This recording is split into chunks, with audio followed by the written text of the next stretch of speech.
We have a great clip here from filmmaker Errol Morris and his new documentary, The Unknown Known. It's about Donald Rumsfeld. So listen to Rumsfeld tell what may be the world's most obvious lie.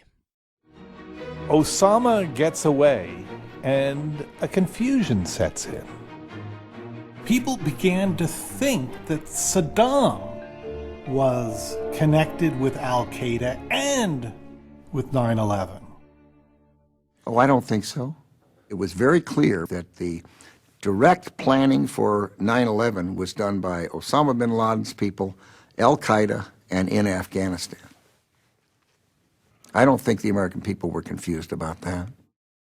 In 2003, in a Washington Post poll, 69% said they believe it is likely the Iraqi leader was personally involved in the attacks carried out by Al-Qaeda.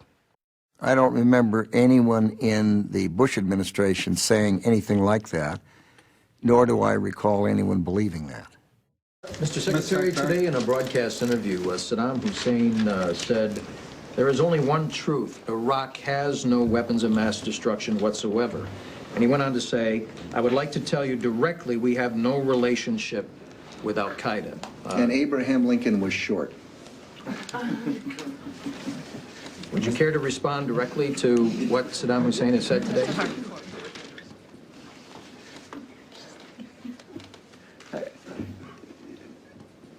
How does one respond to that? It's just a continuous pattern. This is a case of the local liar coming up again and people repeating what he said and forgetting to say that he never, almost never, rarely tells the truth. That's such an amazing clip. I can't wait to watch that documentary, I have to tell you. Because right there, everything he said at the end there, that's true about him. You know? That, oh, here he is, the guy who lies all the time. Nothing he says is true. He very rarely tells the truth, and he just keeps repeating it. Oh my God, that's exactly what you do. That's exactly what the Bush administration did. Dick Cheney, Paul Wolfowitz, Bill Kristol. You know, the war is going to pay for itself. Cost $7 trillion when all is said and done by 2053, when you calculate all the interest and everything. $7 trillion. Yeah, did that pay for itself, big guy? I mean, what a joke. We're going to be greeted as liberators. That was a nice one. That was funny. You know? Or, oh, it'll be over in a couple months. Just wrong about everything. But then also, again, the reason why I find this clip so fascinating from a psychology perspective, because for those of you who don't know, I majored in political science when I went to college, and my degree is in political science. But at first I was a major in psychology. So I care deeply about psychology. I find that very, very interesting. So I have a background in psychology. And when listening to a guy like that talk, it's like you want to dive deeper into his mind to figure out what's actually going on, because, I mean, it's amazing how much he lies. Like, even the very beginning when he says, you know, he's presented with the idea that, well, Americans started to blame Saddam Hussein for 9/11. He said, no, I don't think Americans thought Saddam was responsible for 9/11. And then what does the filmmaker do? He reads the fucking polling data. He's like, poll from 2003, 69% of the American people said Saddam Hussein is personally responsible for 9/11. In other words, you're 100% wrong in what you just asserted as fact. That, no, the American people didn't think Saddam was responsible for 9/11.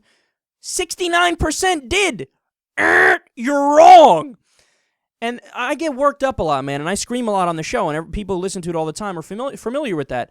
Because to me, when I see something like that happen, the fact that, like, most of the population just, you know, glosses over that, like, oh, Donald Rumsfeld is just 100% wrong, totally lied, just totally factually incorrect about that point, and it's just overlooked. Like, oh, yeah, okay, he's wrong. Anyway, moving on. No, not moving on.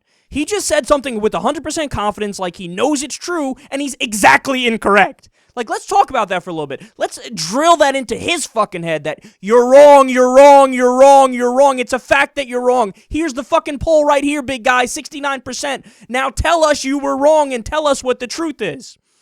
I mean, this is what we need to do with guys like this. But then even, he says, no, nobody from the Bush administration tried to say that Saddam Hussein was responsible for 9/11. You spent a year doing that. You spent 2 years doing that.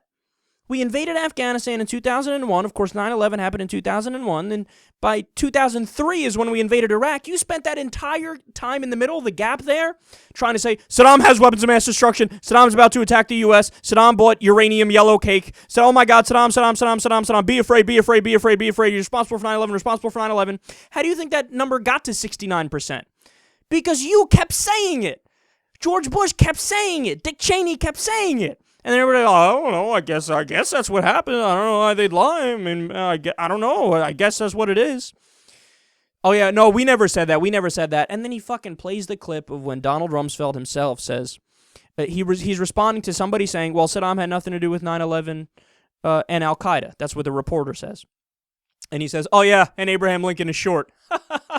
Fucking idiot over here. So, again, another Rumsfeld lie. It's amazing, man. I don't know what are his motivations. Is it just greed? Is it just the military-industrial complex? Is it just American imperialism and trying to expand? Or is he actually an idiot and he thought that there was some sort of threat? I don't know what the answers are, but either way, he is a profoundly silly person and a dangerous man, and he should have never been anywhere near any position of power ever.